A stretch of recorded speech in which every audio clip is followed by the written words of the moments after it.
Que Dieu nous bénisse.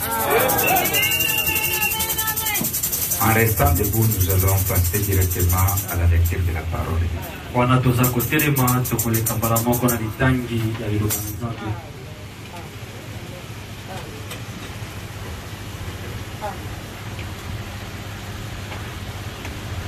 Nous prenons Samuel chapitre 9, premier verset jusqu'à 3, nous allons sauter 14 à 27. Tozimukanda Samuel mokaponango ya libwa zela kotanga ya liboso asima tokopumbuka na zela kotanga ya tukumi bale na sango.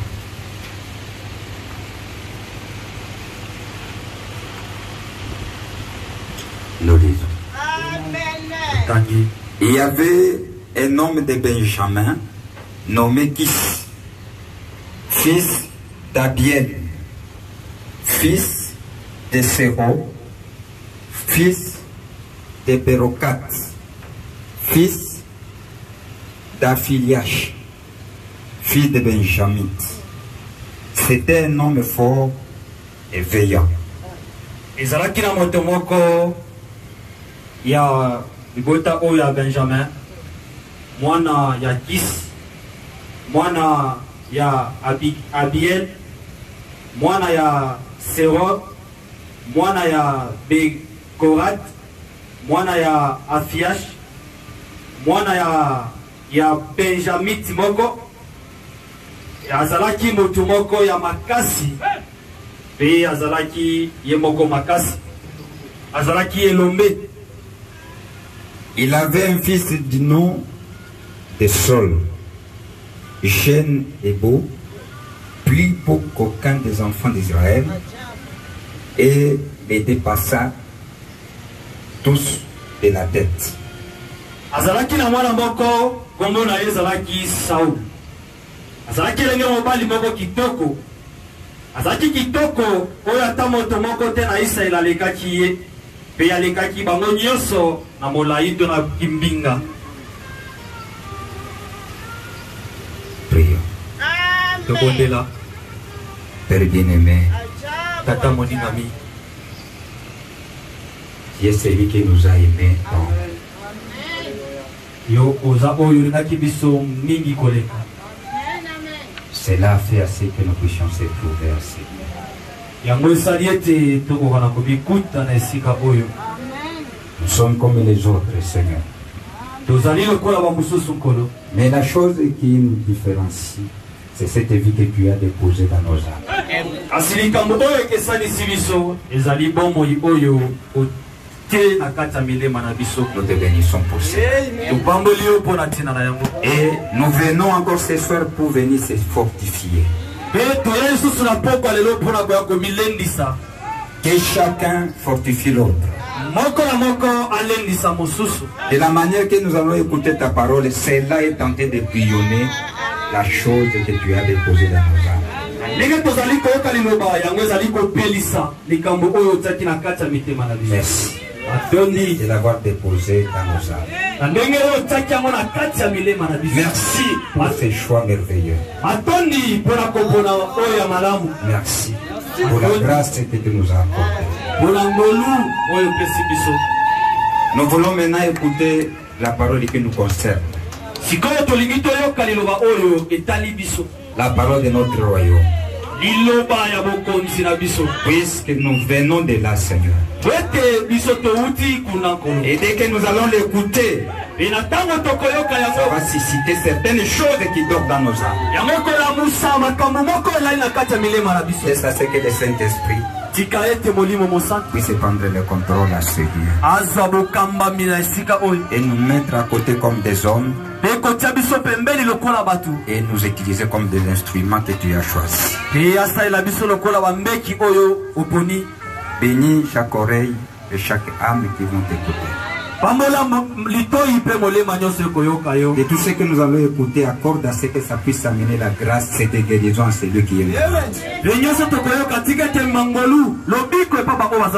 Puisse fortifier celui qui est faible. Merci. Nous le croyons que tu le feras ainsi. Bénis aussi notre pays. Tu vas les troubles à l'est du pays. Nous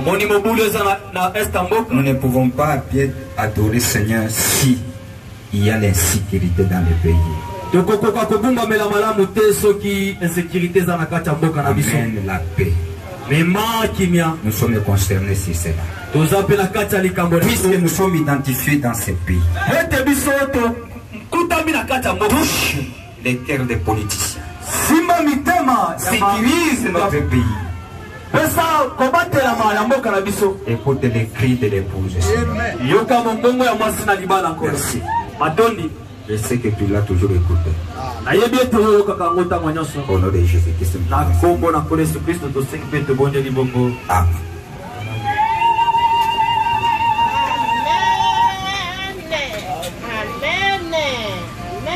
Que Dieu nous bénisse.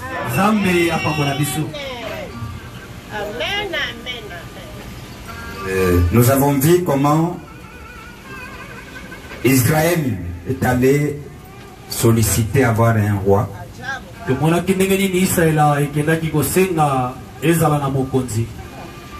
ont allé révéler leurs pensées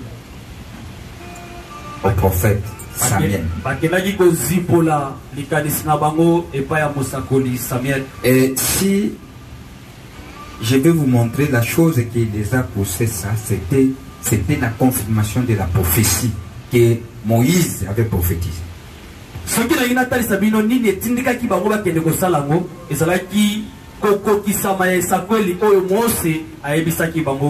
Vous savez, Dieu a toujours parlé à son peuple. À bien ou à des choses qu'on peut considérer comme mal. Dieu a toujours dit. Tout ce qui peut arriver à son peuple, Dieu les avertit sans nom.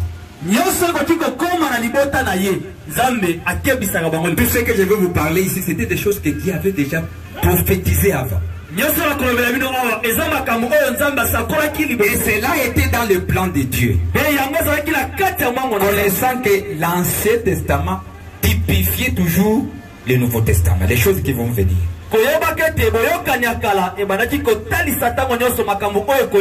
C'était des symboles et des types, des choses que nous allons voir. Et ce qui viendra.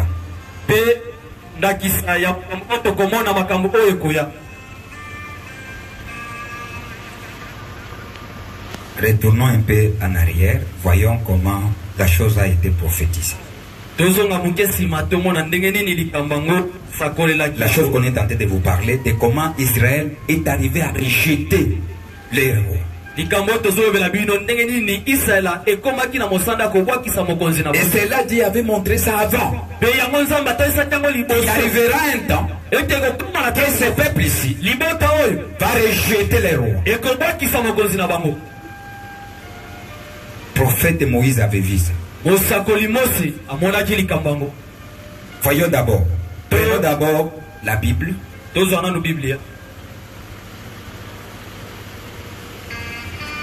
Aussi,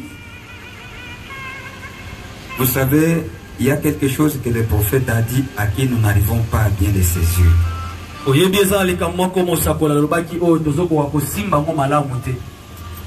De la manière que l'homme a été conçu, de ce que nous sommes ici, chacun accomplit des plans que Dieu lui a destinés. Chacun. Et cela n'est pas aujourd'hui. Depuis que Dieu permet que tu viennes au monde, vous venez sur la terre pour venir accomplir un plan donné.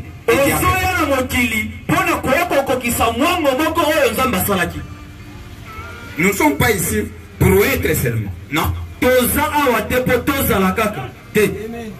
Même la manière qu'Israël a commencé à chercher la royauté, qui puisse se diriger eux-mêmes, c'était toujours la réponse de ce que Dieu avait déjà prophétisé à travers leur père Jacob. Puisqu'il y avait des paroles qui ont été prononcées. Quelles étaient ces paroles-là? Puisque la royauté est une partie de ces peuples-là. C'était parmi les promesses que Dieu leur a promis.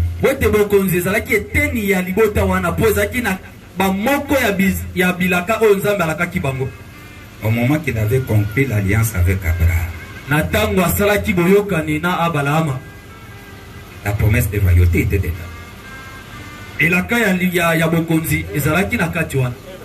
C'était. Prenez d'abord Genèse 17. Frère, pouvez nous lire ça pour voir cette promesse-là.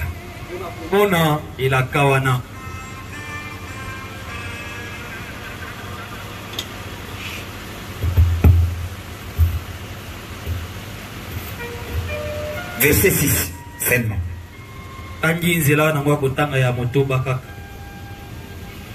Nous lisons dans le nom de notre Seigneur Jésus-Christ. Je te rendrai fécond à l'extrême. Je ferai de toi des nations et tes rois sortiront de toi. Amen.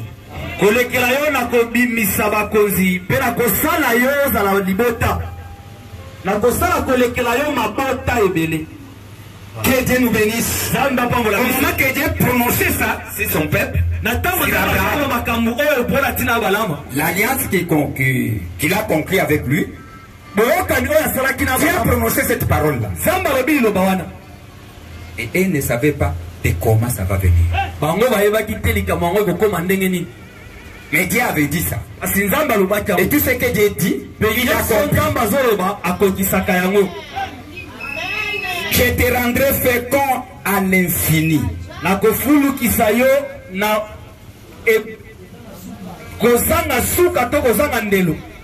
Je ferai de toi des nations. Et des rois sortiront de toi.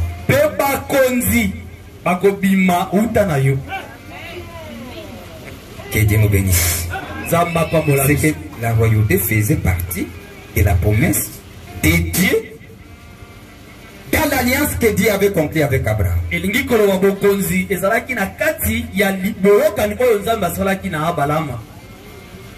Mais l'homme, le choix de l'homme a toujours été différent du choix de Dieu.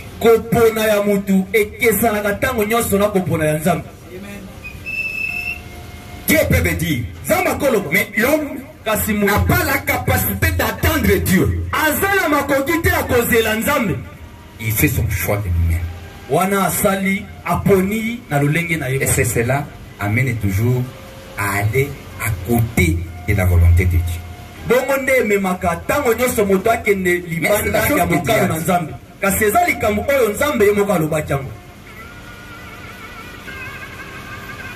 Ça c'est le premier point.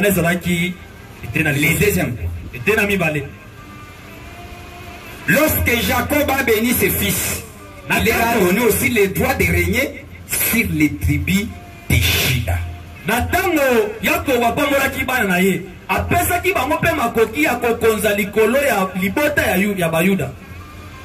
C'est qu'au moment qu'il bénissait ses enfants, il bénissait chaque enfant Et il prononçait des paroles qui suivaient chaque enfant. Et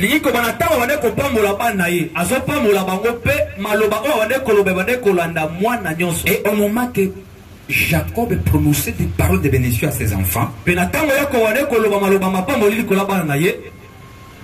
au moment qu'il est arrivé à prononcer la parole à Judas. Judas, c'est le 4e enfant. Qu'est-ce qu'il a dit? Suivez un peu. Prenons un peu la Bible ici. Regardez ce qu'il a dit.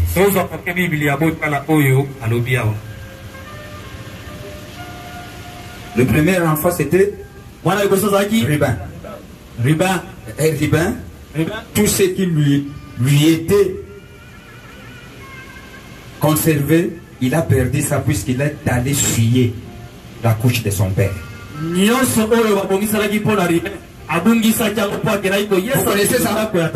Il avait sorti avec la femme de son père. Et cela bouleversait tout. Il a perdu les droits de naissance.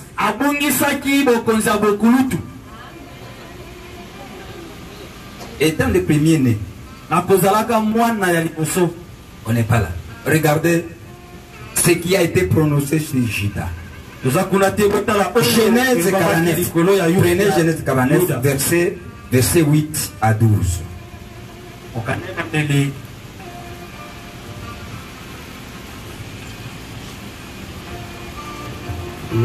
Je vous amène à ça pour que nous puissions chuter à quelque chose que vous allez voir.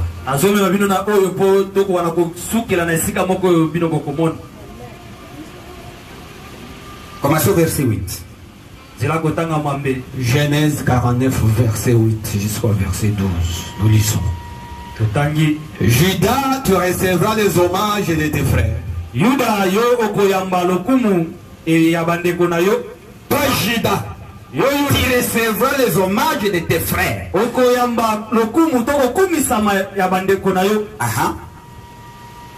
Ta main sera sur la nuque de tes ennemis. Les fils de ton père se prosterneront devant toi.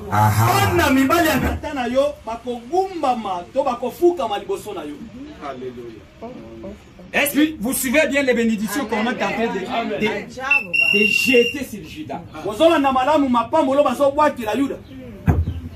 Venant dans la bouche de son père. Judas est un jeune lion. Tu reviens du carnage, mon fils. Il ploie les genoux. Il se couche comme un lion. Comme une lionne qui le fera lever. Vous connaissez comment un lion dort, hein? Il est toujours vigilant. Il regarde tous les mouvements. Vous pouvez penser qu'il dort alors qu'il est en train de regarder, de surveiller tous les mouvements. Voilà les capacités des rois, des dirigeants. Tu peux le voir comme quelqu'un qui est discret, mais il est en train de regarder chaque mouvement, chaque geste. C'est un sentinelle. Azali sentinelle.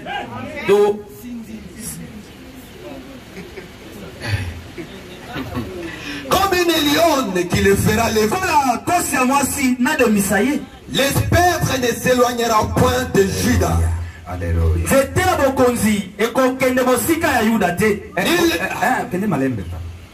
Vous avez bien suivi. Les bâtons d'un guide. Mais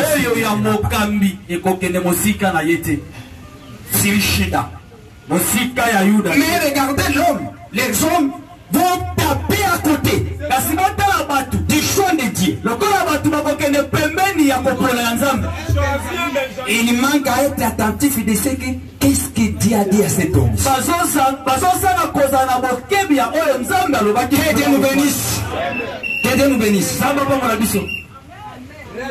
Amen. Ah. Ni les bâtons souverains d'entre ses pieds. Jusqu'à ce que viennent les Shiloh. Et que le peuple lui obéisse. Il attache à la vigne son âne. Et au meilleur cep le petit de son ânesse. Il lave d'enlever son vêtement. Et dans le sang des raisins son manteau. Il a les yeux rouges de vin. Et les dents blanches de lait. Amen.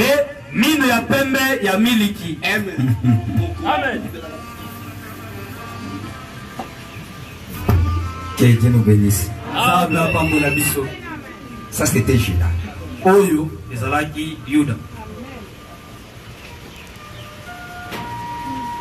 Leur père Jacob prononce des bénédictions sur Judas et il voit que c'est Judas, dans les descendances de Judas, où il y aura toujours des Tata Jacob azoloba maloba likolo ya Juda pe azomona ekozala tango nyoso na bokitani ya Yuda nde bakonzi bakobanda kobima. Yo olingi ozala mokonzi. Tu veux être un roi? Tu es de quelle famille? Est-ce que tu es la famille de Juda? Que Dieu nous bénisse. Que Dieu nous bénisse.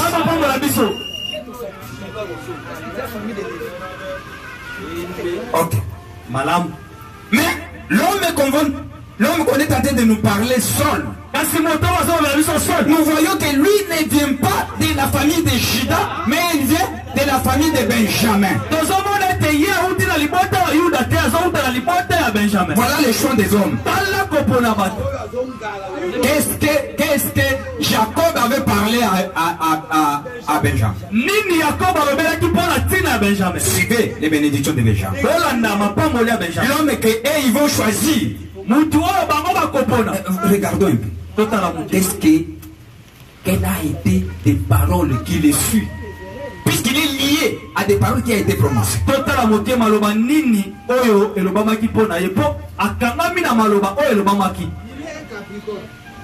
Ok.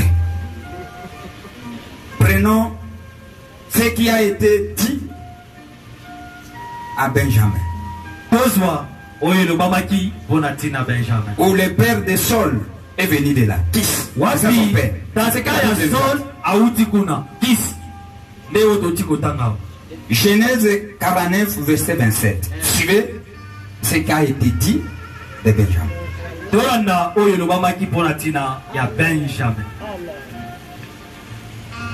Nous lisons dans le nom de notre Seigneur Jésus-Christ.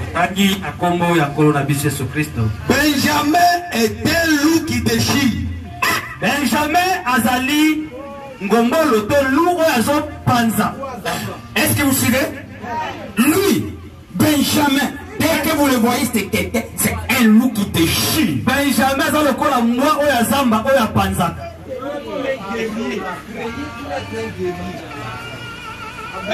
Que Dieu nous bénisse, mes frères. Amen. C'est que les sangs qui coulent dans ses veines, il accompagne de ces paroles ici. Là, s'il est dans la guerre, il commence à sentir le cœur commence à pionner pour aller.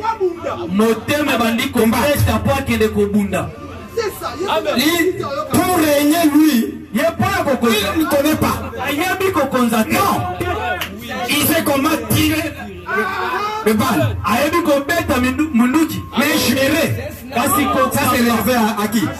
À Juda. Mais à Benjamin, c'est pas la sécurité.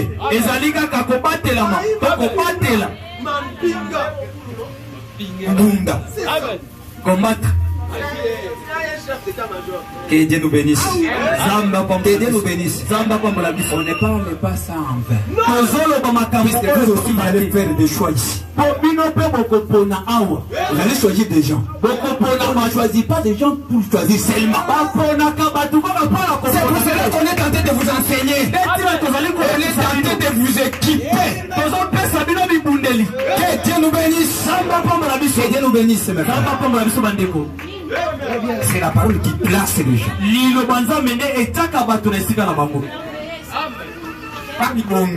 Puisqu'ici, nous verrons quel a été le choix d'Israël.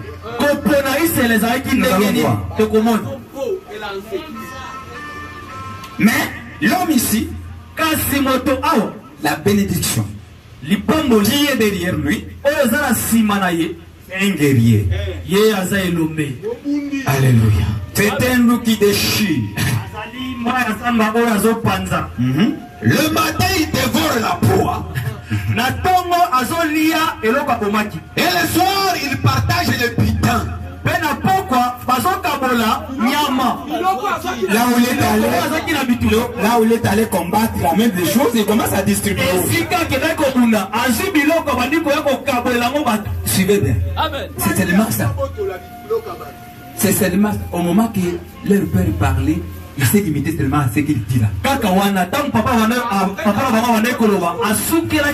La bouche était maintenant fermée. Il ne voulait pas ajouter autre chose. C'est ce qui lui était destiné. Benjamin. Vous avez compris? L'aider là. Ok. Allons-y maintenant. Regardez maintenant ce que les peuples ont fait.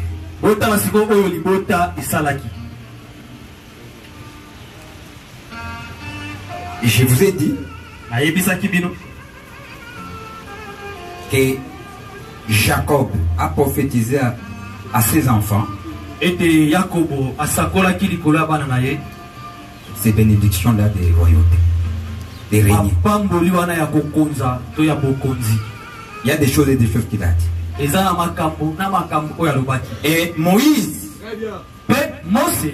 avait aussi prédit qu'un jour, Israël ne se contenterait plus des gouvernements directs de Dieu.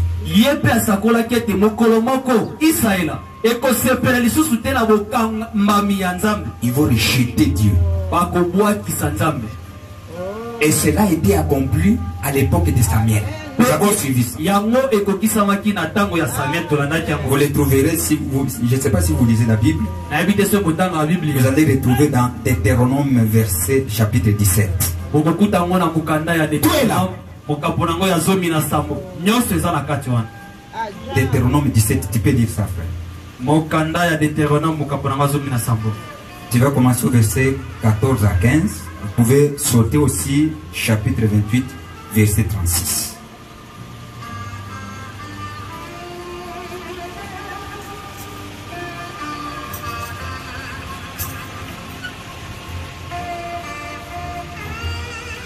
Nous lisons dans le nom de notre Seigneur Jésus-Christ.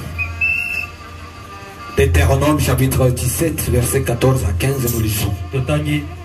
Lorsque tu seras entré dans le pays que l'Éternel ton Dieu te donne, lorsque tu le posséderas, que tu auras établi ta demeure, et que tu diras, je veux mettre un roi sur moi, comme toutes les nations qui m'entourent.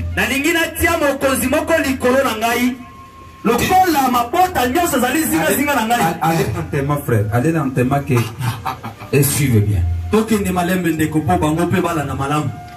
Lorsque tu seras entré dans le pays que l'Éternel ton Dieu te donne,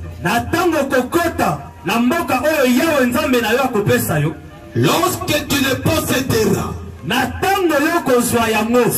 ça c'est la prophétie que Moïse est tenté de prophétiser.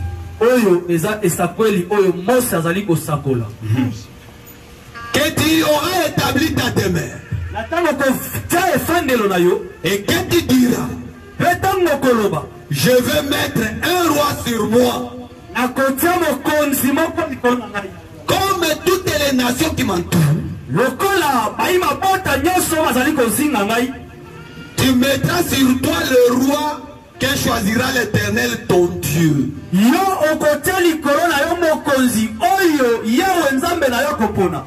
Tu prendras un roi du milieu de tes frères. Tu ne pourras pas te donner un étranger. mopaya qui ne soit pas ton frère. oyo akoki kozala ndeko na yo te. Amen. Amen. 28.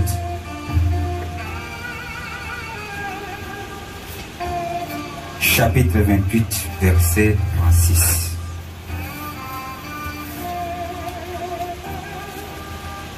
Nous lisons. Tangi. L'Éternel te fera marcher, toi et ton roi qui sera établi sur toi.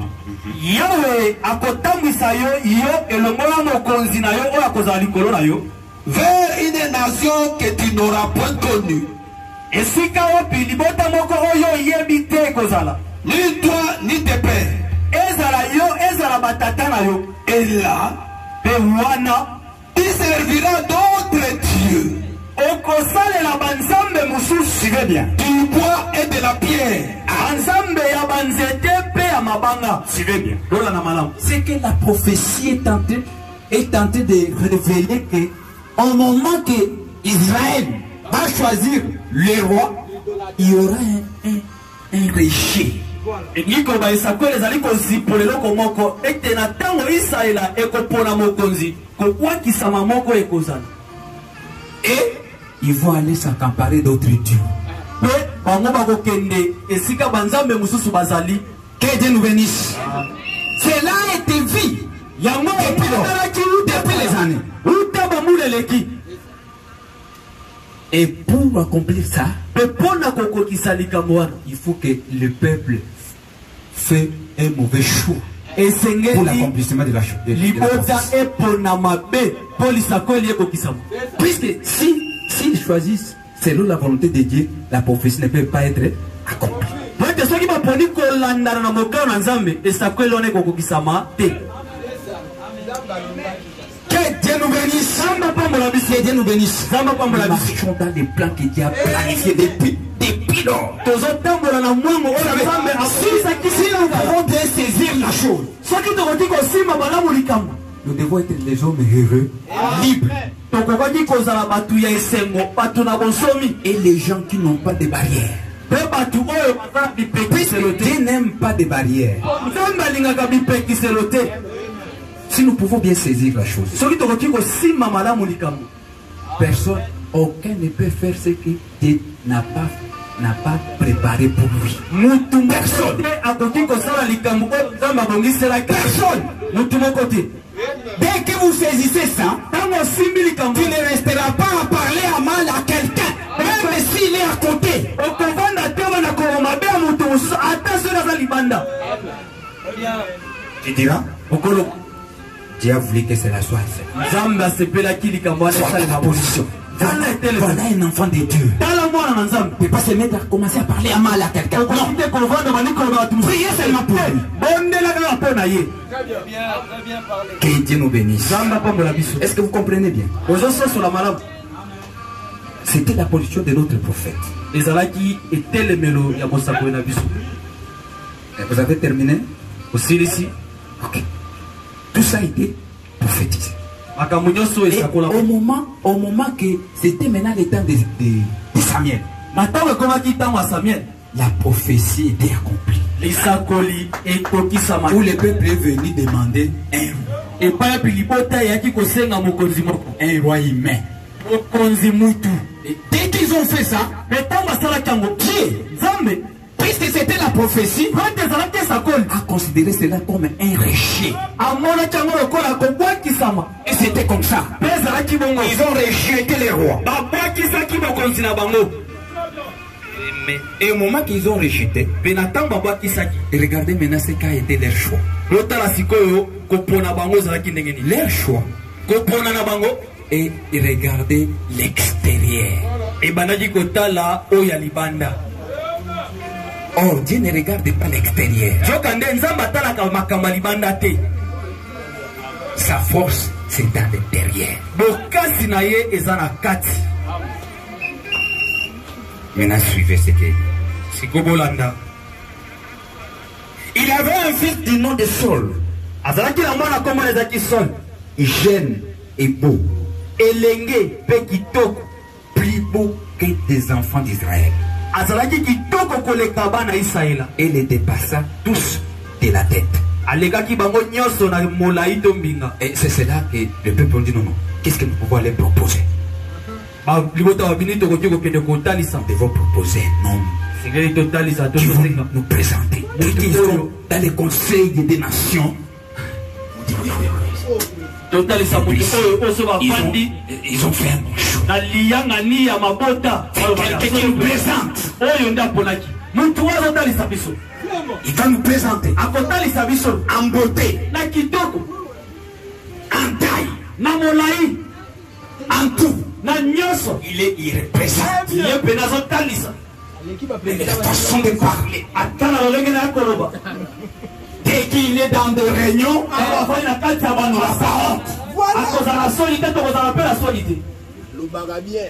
que Dieu nous bénisse. Et regarde, par cet homme que nous choisissons, qu'est-ce que Dieu avait dit? Pas quelque chose que Dieu avait dit. Voilà les gens spirituels. C'est tout ce que vous faites ici. Il n'y a pas quelque chose que Dieu avait dit. Des questions des hommes spirituels. Est-ce que c'est tout ce qui m'arrive ici? Est-ce que Dieu n'a pas encore dit quelque chose? En tout cas. Amen. Maintenant, regardez ce que Dieu a dit. Dieu a dit à Samuel, Samuel, ce n'est pas toi qu'on a rejeté. Non, c'est moi. C'est moi qui les ont rejetés. Jusqu'à cette époque-là, il y a beaucoup de choses. Moi, j'aime toujours parler des choses un peu simples.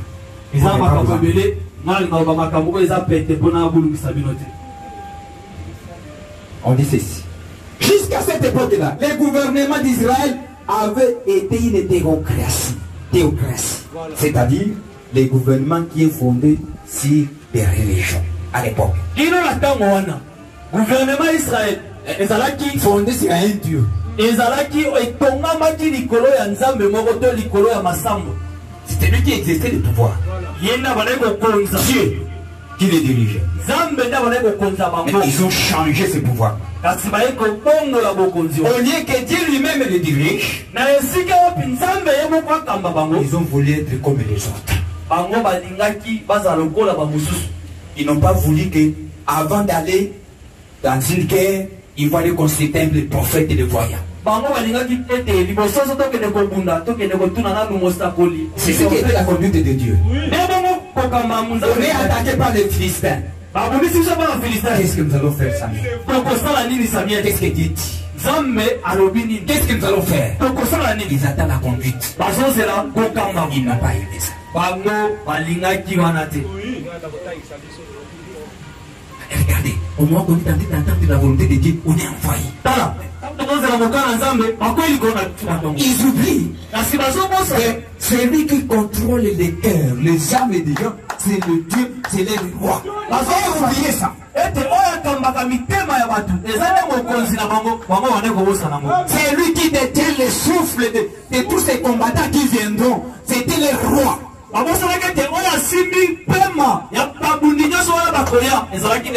Il est vraiment montré comment il combattait pour eux. Il y avait des pierres qui descendaient. Ça venait tout.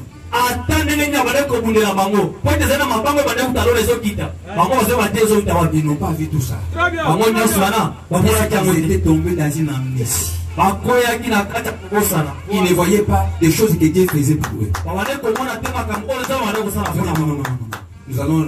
Nous voulons ressembler aux autres.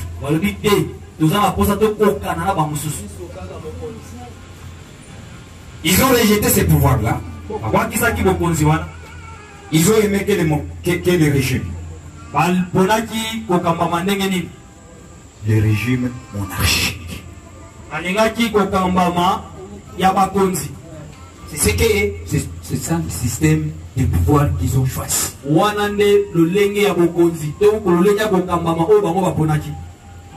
devons l'un de nous qui puisse se lever au milieu de nous, qui commencerait à juger nos problèmes, à résoudre nos problèmes que nous avons.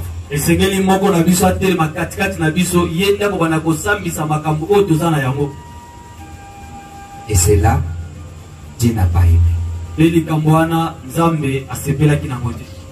On est ensemble, hein? Lorsqu'Israël a réclamé le gouvernement de type monarchique,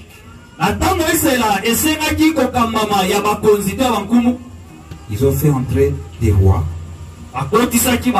qui commençaient à succéder l'un à l'autre.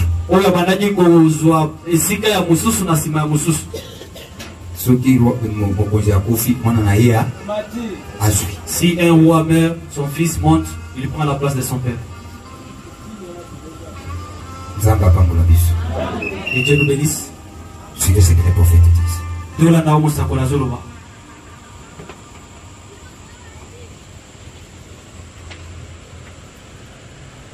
Prenons d'abord paragraphe 27.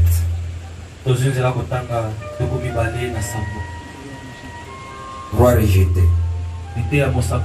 Prophète dit et Samuel représentait le Saint-Esprit. C'est celui qui représentait le Saint-Esprit.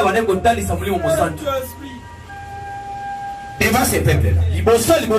Bon, Samuel, dans notre message, représente le Saint-Esprit. Samuel, eh bien, Samuel était la bouche de Dieu. Et aujourd'hui, le Saint-Esprit est la bouche de Dieu. Aujourd'hui, au lieu d'avoir tous ces différents non-sens que nous avons dans l'église, Dieu veut que nous laissions régner, pas de papes, pas des évêques, ni des surveillants généraux, ni des doctrines, ni des dénominations et tout.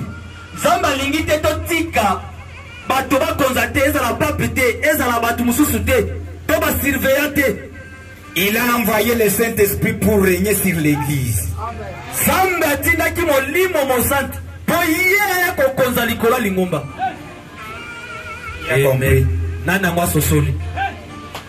C'est lui qui règne sur l'église. C'est le Saint-Esprit. Amen.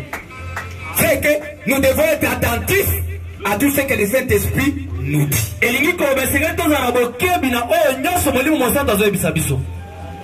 Amen. Mais nous, comme les gens d'autrefois, nous disons, eh bien, laissez-nous être comme les autres. Ils ont une grande organisation.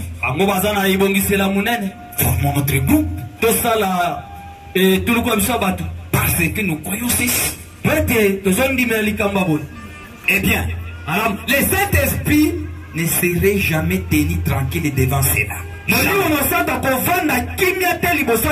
Pas du tout. Le Saint-Esprit ne veut pas que nous ayons des barrières. Des frontières. Il veut que nous soyons un en lui. Alléluia. Nous sommes des enfants. Nous sommes des frères. Dieu ne sépare pas ses enfants. Il ne dit pas, je donnerai à celui-ci des pains, des maïs, avec des haricots. À celui-là, de la crème crassée avec une table. Il ne fait pas ça. Laissez celui-ci mourir de faim et l'autre avoir autre chose. Non, il ne fait pas ça. Il les nourrit tous à la même table.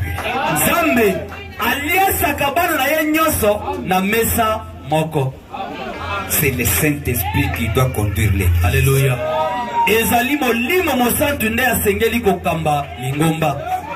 Que Dieu nous bénisse. C'est que les enfants de Dieu mangent sur les mêmes tables. Voilà ce que le Saint-Esprit fait.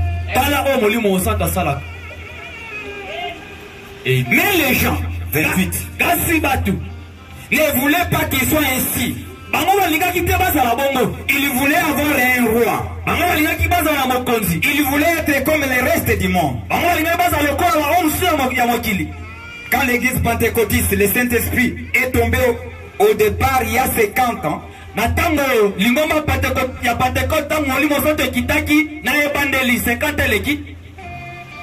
quelque temps. Si les gens avaient laissé cela tranquille et laissé d'ajouter chaque jour à l'église le nombre de ceux qui étaient sauvés,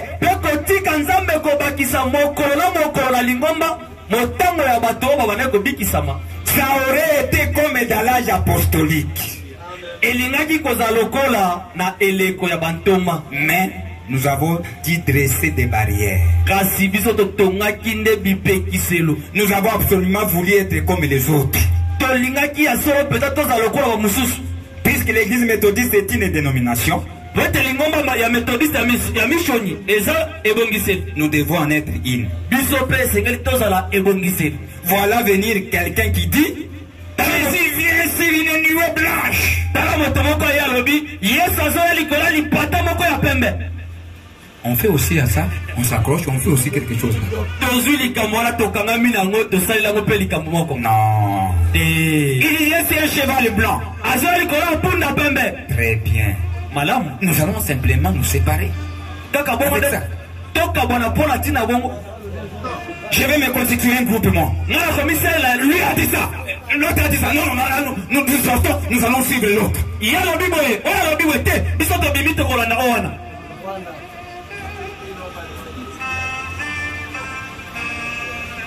Et nous devons. Et nous ne savons simplement pas quoi faire à ce sujet.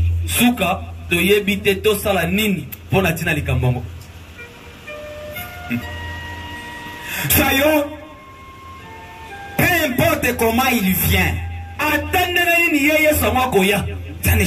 ça ne change rien. De toute façon, mais il vient. C'est ça l'essentiel. S'il peut venir de quelle façon, mais nous croyons qu'il est. Prenez cette position-là. Amen. Que Dieu nous bénisse. Puisque tu dis, tu crois qu'il vient, voilà. Peu importe comment il vient. La question est, êtes-vous prêt à partir avec lui quand il viendra?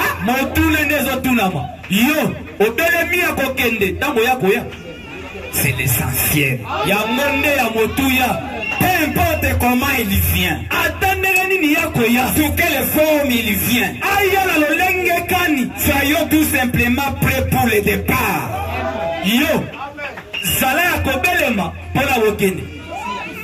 Mais ils vont chercher la petite bête ici, toutes petites choses pour créer une organisation.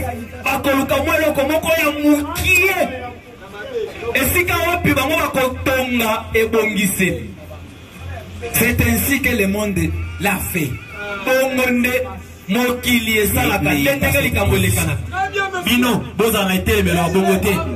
Que Dieu nous bénisse.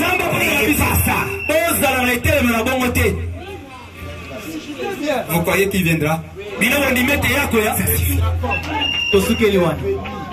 Il faut seulement se préparer pour son arrivée. Vous n'êtes pas embrouillé de petites choses. On s'embrouille pour rien. T'es tenté d'amener des barrières. On peut pas. Vous êtes dans quelle église? Quelle église? Ils ne sont pas réveillés. Ils ne connaissent pas ça. Ils ne parlent pas de ministère. Ils sont de pentecôtistes. Laissez tout ça. Que Dieu nous bénisse. Et il faut ce que Dieu leur a dit de faire. Laissez-les tranquilles. Chacun exprime la profondeur que Dieu a déposée dans son âme.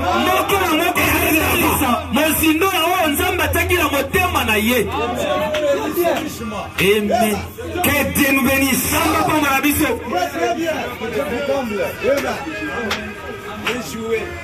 Que Dieu nous bénisse. On est ensemble.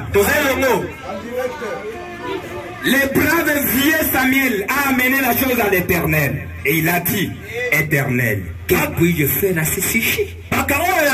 Samuel,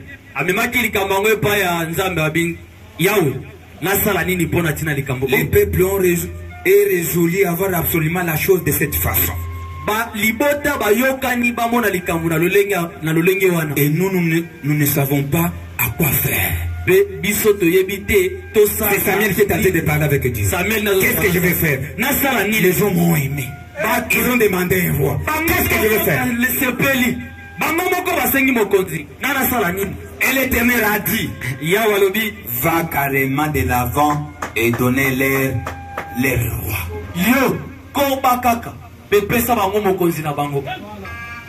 Car ce n'est pas toi qui rejette, c'est moi qui rejette pour que je ne sois pas leur juge. Zambi ezayo tende bazobwakisa kasi ezangande bazobwakisa pona za la zuzi na bangote. Voyez-vous, les gens ne veulent pas que le Saint-Esprit les juge. Vous ne voulez pas cela. Ils veulent un certain credo, les juge. Ils veulent qu'une certaine église les juge. Ils ne veulent pas du Saint-Esprit. C'est ça l'homme. Ils ne veulent pas. Paragraphe 30, il dit, alors il a dit, va de l'avant. C'est Dieu qui dit à Samuel, va de l'avant et établit un roi sur eux. Je sais que le paragraphe 30. Et ils ont donc cherché dans tous les pays. Au moment que Samuel leur a dit, voilà, ça va, rentrez dans vos villes, allez chercher le roi.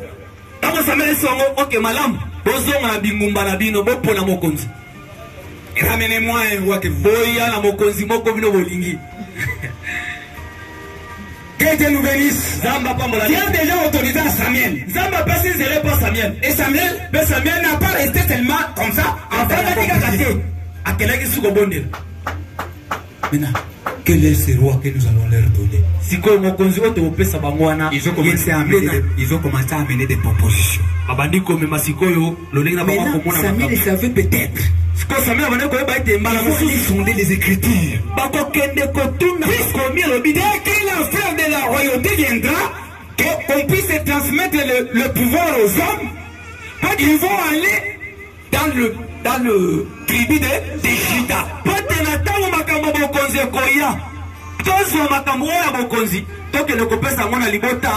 Voilà la pensée de Samuel. Mais ils n'ont pas allé chercher dans ce que le prophète avait dit, avait prophétisé. Ils ont allé commencer à regarder les jeunes garçons, les jeunes filles.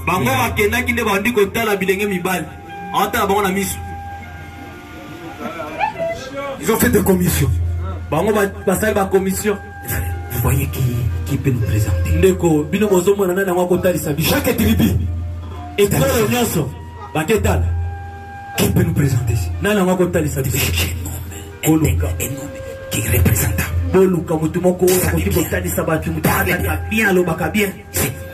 Puisque nous ne voulons pas, vous savez, nous sommes un peuple béni, un peuple qui toutes les nations honorent. Nous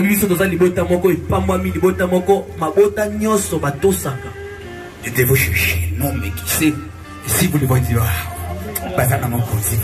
Et vous dites, ils ont vraiment un roi. Et comme on est attaqué partout, nous devons aussi chercher un guerrier.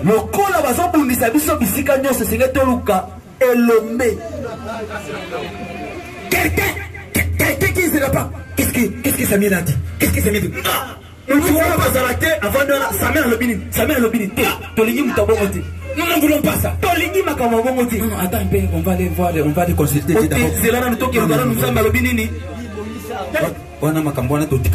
Ces histoires-là, ce sont des histoires que nous avons abandonnées, ce sont des histoires du village. Awa toza na ngumba, toza na ville. Nous sommes une nouvelle génération. Toza les histoires des vieux là. Les vieux n'ont pas des histoires, ils n'ont pas de paroles dans la bouche. Dis que les prophètes disent, ah, ça fait la connaissance, la révélation. Il faut ajouter d'autres choses que le prophète n'a pas dit, puisque nous sommes dans l'âge que le Saint-Esprit est dans les sangs. Et c'est qu'on présente un message, ça va piquer les gens. Pas à chaque fois que le prophète a dit. Et ça t'est on ne sent pas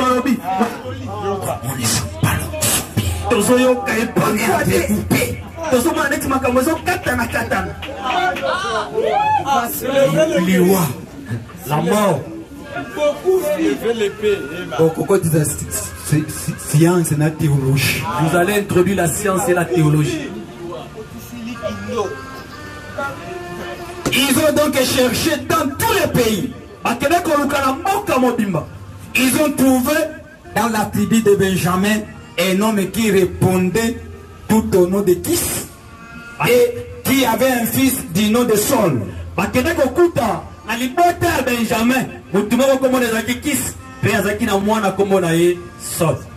Ils ont choisi celui-là. Un homme très robuste, de belle apparence, un intellectuel, un géant, qui dépassait tous les autres hommes de la tête, un homme de la haute classe, intellectuel, instruit, intelligent, habillé, beau. Eh bien, c'était exactement ce qu'il voulait. Quelque chose avec quoi il pouvait se faire remarquer avec les autres gens. Vous savez, frère, nous avons une commission que Dieu nous a donnée ici. Il faut connaître les gens qui peuvent défendre cette commission-là. Il se présente devant les gens. Il épate les gens. Nous sommes en ville. Vous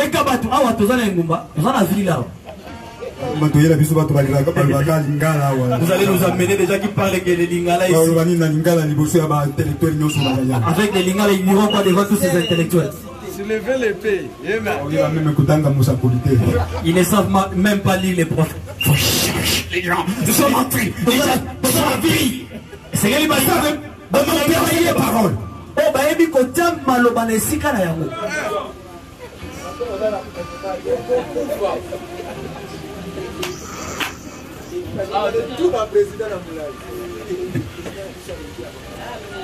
C'est exactement que l'église devienne. Vous voulez de très grandes organisations, de très grandes, très belles églises, plus grandes que la petite mission qui est là-bas.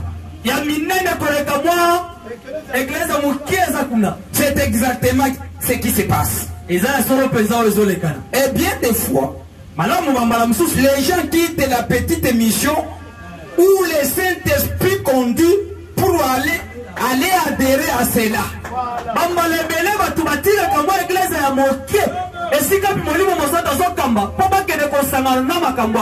Vous savez, nous allons quitter, nous devons être dans l'église qui a commencé.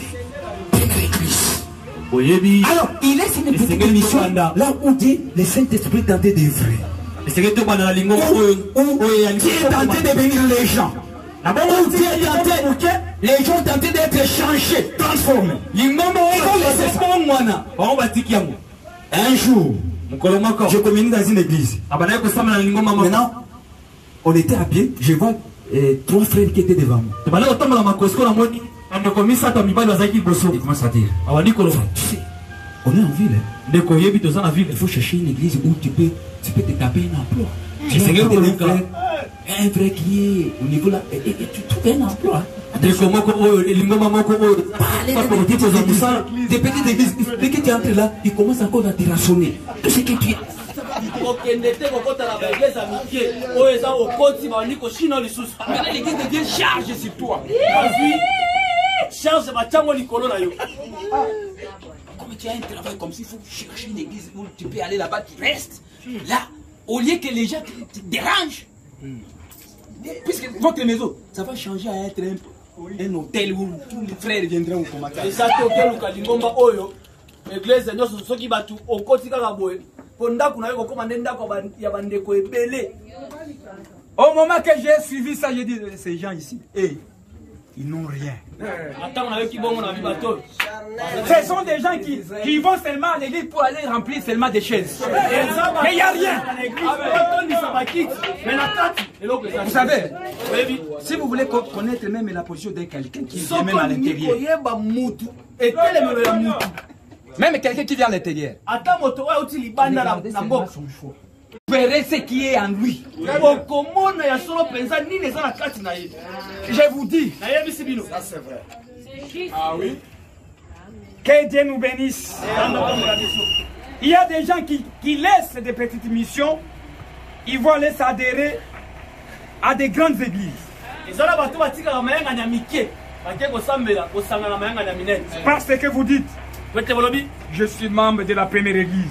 Vous voyez, c'est les mêmes vieux démons. Exactement. Les mêmes esprits. Induisant les peuples en erreur.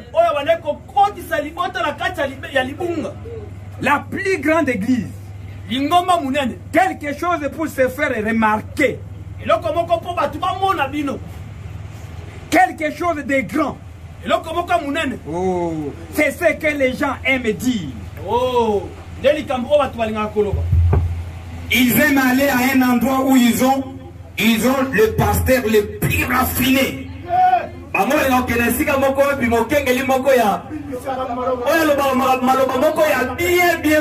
Eh bien, ils ont un pasteur qui a 4 diplômes de précepto ou d'une certaine grande université. Il est très intelligent. Tout comme cela.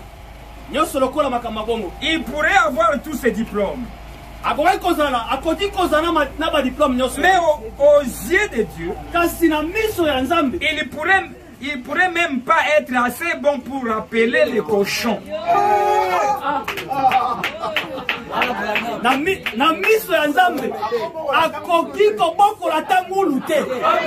C'est l'exacte vérité. Nous sommes tous bas. Dieu choisit des hommes. Mais c'est celui qui est notre roi. Dieu, le Saint-Esprit, a été envoyé pour gouverner les croyants pentecôtistes. Les croyants dans le Saint-Esprit, les rois, Dieu a été envoyé pour faire cela. Que Dieu nous bénisse. Est-ce que vous suivez? De comment les gens font?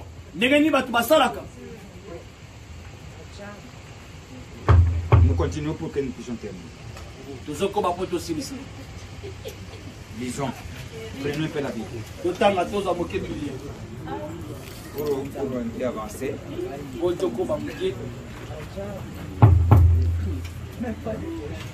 Prophète dit ceci. Que celui qui rejette la conduite du Saint-Esprit, Dieu lui donne un mauvais esprit aussi. On ne peut pas rester ici. Tu ne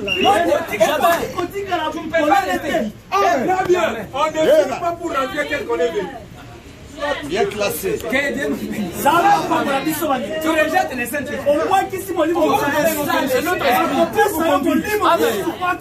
Merci beaucoup. Merci. Que Dieu nous bénisse. Dieu ne les a pas laissés seuls. On a rejeté Dieu. Dieu leur a donné seul. Un autre esprit pour les conduire. Vous comprenez? Pour les conduire. C'est Dieu qui l'a fait. Regardez comment il a donné Saul. Prenons Samuel 10. Dieu n'a pas laissé puisqu'on l'a rejeté, il le laisse. Non, non.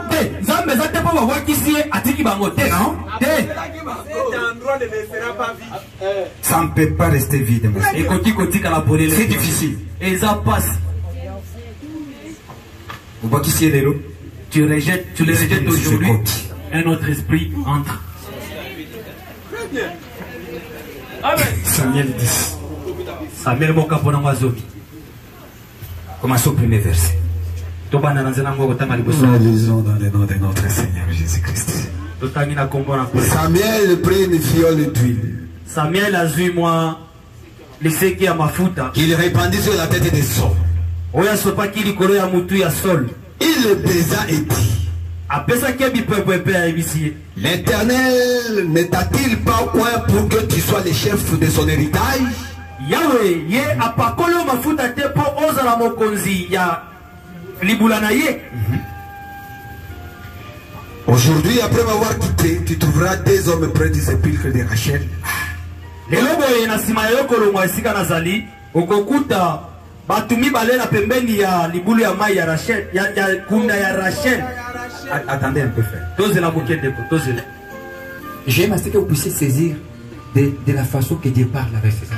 Na lingi bino simba lo lenge nzambe azo na bana na ye. Si Dieu vous parle, oui, mais ce qui nzambe azo lobela bino donne même ici. Azo pesa bino tabile Pour confirmer ce qui t'est dit. Pour la kondimisa pour azo pesa yo les attitudes des choses. Nzambe azana makambo ya siki.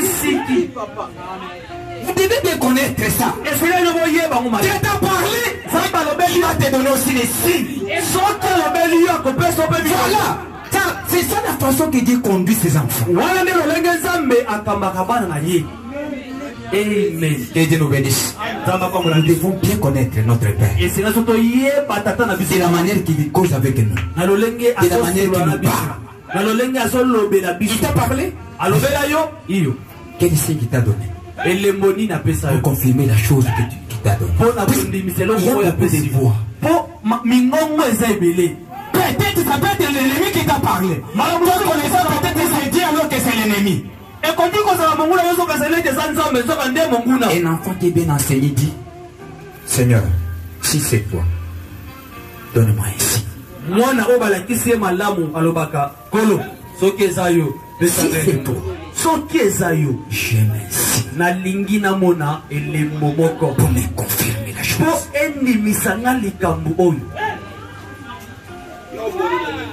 Ce n'est pas l'incrédulité. Je sais que tu m'as appelé dans un mauvais temps. Même les démons parlent. Vous savez, il y a des fois des gens qui aiment beaucoup. Il y a quelqu'un qui peut aimer quelque chose. Il aime tant. Maintenant, il ne surveille pas la voix de Dieu. Au moment que Dieu vient lui parler. Il aime tant. Et qu'il voit quelque chose. Il s'en bat. Si vous voulez avoir une expérience, ne fondez pas votre expérience puisque tu as rencontré un prophète qui t'a dit, quand même pas chercher un signe de ce qu'il a dit.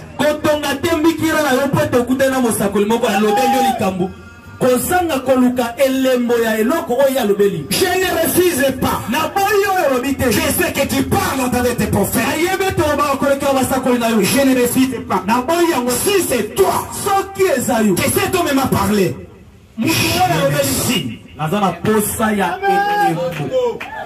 pour me confirmer.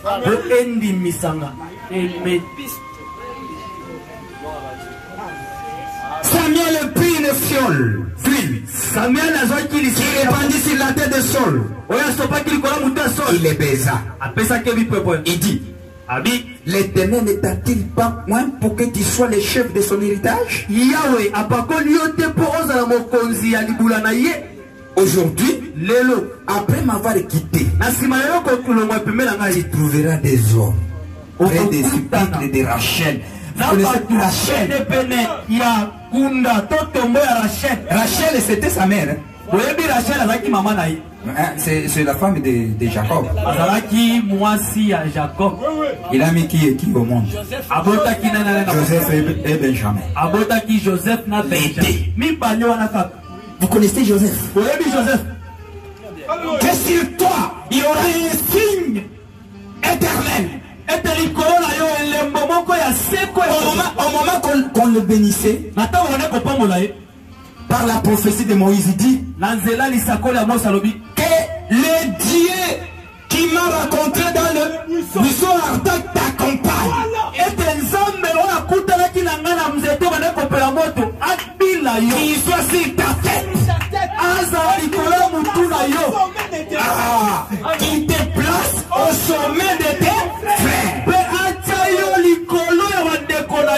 Que Dieu nous bénisse. Que Dieu nous bénisse, mes frères. Nous verrons. Que Dieu nous bénisse, mes frères. Mais cette colonne de feu là. Nous allons voir. Les bénédictions croisées de Jacob. Très bien, monsieur. Amen. On est ensemble, hein? Sur la frontière de Benjamin. On a la frontière à Benjamin. Ils te diront, les ânesses que tu es allé chercher sont retrouvées. Puisque on l'avait envoyé. Avant d'aller rencontrer Samuel, on l'avait envoyé d'aller chercher les ânes. Et lui, il a cherché ça. Puisqu'il ne savait pas où il va trouver ça. Il cherchait à retrouver la maison d'un voyant qui va lui dire. C'est ma prière. Seigneur, tu m'as donné l'église. Donne, équipe-nous aussi. Il y aura des points difficiles que nous allons amener et introduire dans la chambre de dons pour que nous ayons des révélations.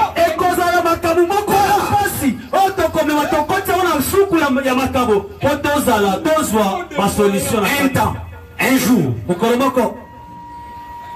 on était dans la chambre de dons où je conduisais. Il y a eu des frères David et Mbondo qui sont allés avec l'ouragan. Ils étaient perdus.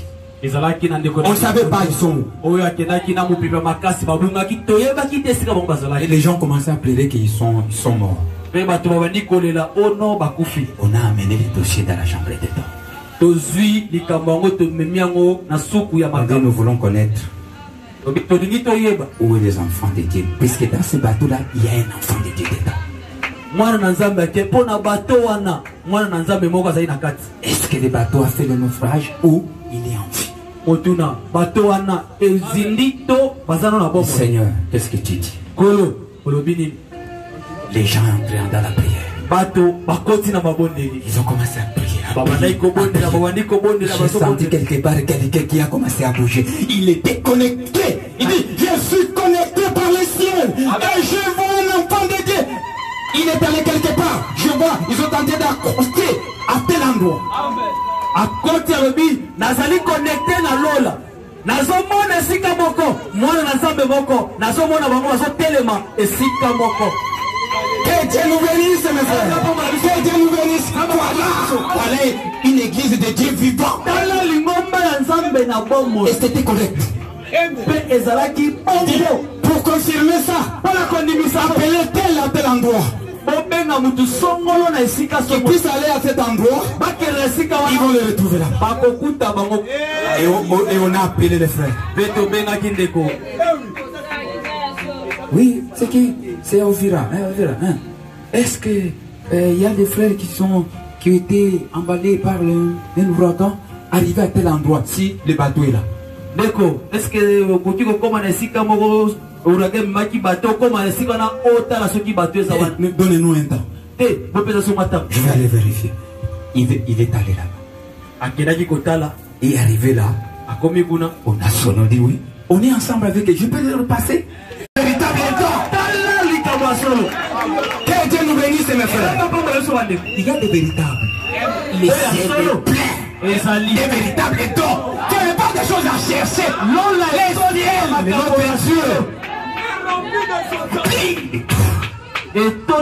Ça demande seulement la vie de sanctification, de se sanctifier. C'est seulement de s'abandonner seulement. Et vous avez ça, vous l'avez. Ouvrez seulement vos canaux. Ouvrez seulement. C'est tout. Ouvrez. C'est tout. C'est le temps. Cette église, c'est le temps.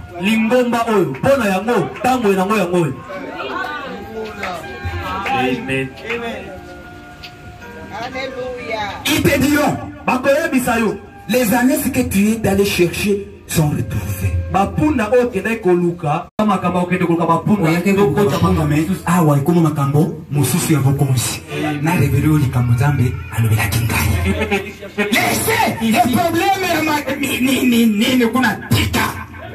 On est tenté maintenant de parler des affaires du Père.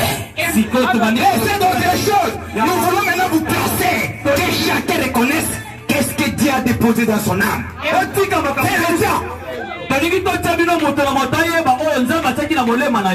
Soyez maintenant attentifs, que Dieu vous révèle ce qu'il a parlé de vous.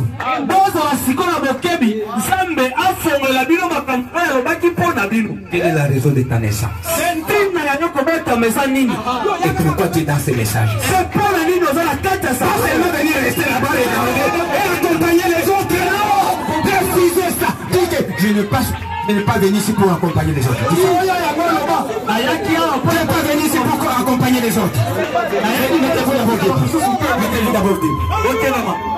Dis, je ne suis pas venu ici pour accompagner les autres. J'aime connaître ma part. Ma montagne. Seigneur, révèle-moi ça. Que Dieu nous bénisse. On est loin cantique, frère.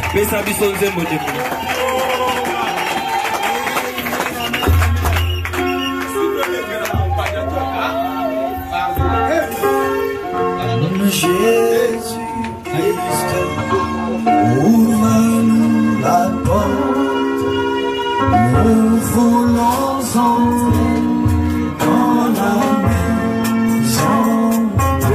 de Dieu. Jésus Christ,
Seigneur, Tobi Pessi, Mayo, Tata, Moutou Mokote, Maye Kotika Moussous, Tika été à disposer Miti Manabiso, à disposer Nzoto Nabiso, Poete, Toyamba, Oyo et la part Nabiso. Moutou na Moutou a réclamé Payantabe, Tokonde la commande de Jésus Christ. Éternel est Dieu notre grâce.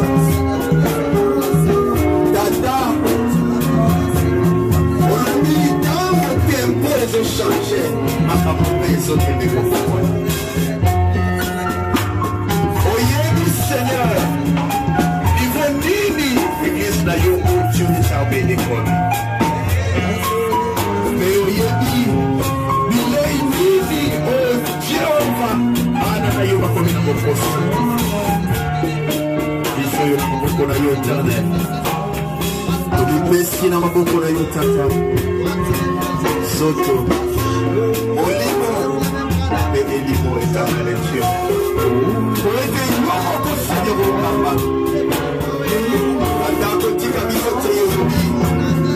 n'y a pas de chômeur dans la maison de l'éternel. Oh Dieu, oh Seigneur, place la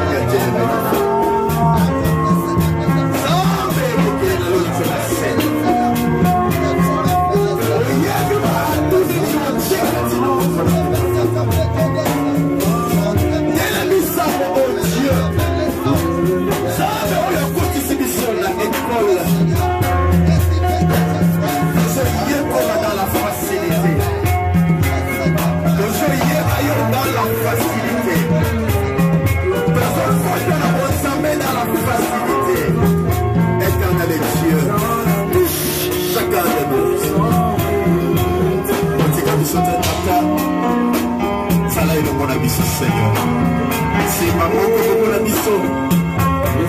Pas pour la pasteur de la mission, Dieu. Inspire-le davantage, oh éternel. Nous en avons ça à vider. Oh Dieu, il y a tant mon mission. Nous avons besoin de venir, Seigneur, oh Dieu. Sous la mission,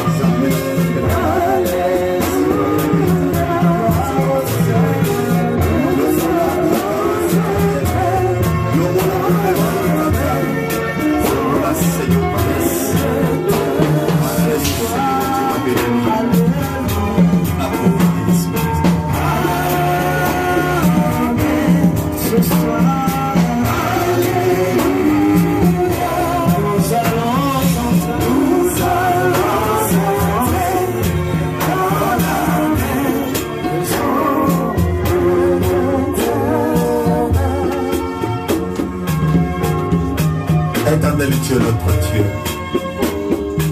sois béni, sois exalté, le Très-Haut, le Tout-Puissant. Ton nom est tellement grand, Seigneur, qu'on n'a pas de mots pour l'exprimer. On t'appelle l'étoile brillante du matin, le rocher des sages, le Dieu puissant. Tu as créé toutes choses visibles et invisibles. Et nous nous appelons les dieux de la colonne de feu, les dieux de Mario William Branham, les dieux de l'épouse et Dieu de Sainte SMBN. Nous te connaissons, donc nous parlons d'un Dieu que nous connaissons. Dieu, nous sommes venus ici avec assurance que nous sommes allés prier et adorer les vrais dieux. C'est pourquoi, Seigneur, nous te remercions toutes les fois éternelles que nous sommes tentés et toi tu nous protèges. Gloire te soit rendue dans le siècle des siècles. La Bible nous dit, oh Dieu, les brebis ne se débrouillent pas. Nous ne sommes pas venus nous débrouiller, mais nous sommes venus nous abandonner au pied du roi des rois. C'est lui qui voit tout, qui sonne les cœurs et les reins et qui nous protège pendant que nous sommes endormis. À combien de votre raison nous protégera-t-il, Seigneur, si nous sommes à son service? À toi la gloire, à toi la louange, à toi les acclamations, parce que tu es vivant au milieu de nous. Nous te couronnons, roi de roi. Nous savons que tu es notre Dieu et tu nous protèges. J'abandonne, Seigneur, mon pasteur en tant que Satan. J'abandonne, Seigneur, au Dieu des armées, ces prédications et cet enseignement entre tes mains. Dieu, je sais que c'est pas lui qui parle, mais c'est toi qui parles au travers de lui. Enseigne-nous, Seigneur, et place-nous selon ta volonté. Nous nous abandonnons tous entre tes saints, en laissant aussi cette partie entre tes mains terrestres, afin que, oh Dieu, nous puissions chuter à monter. Au nom de Jésus, j'ai ainsi prié.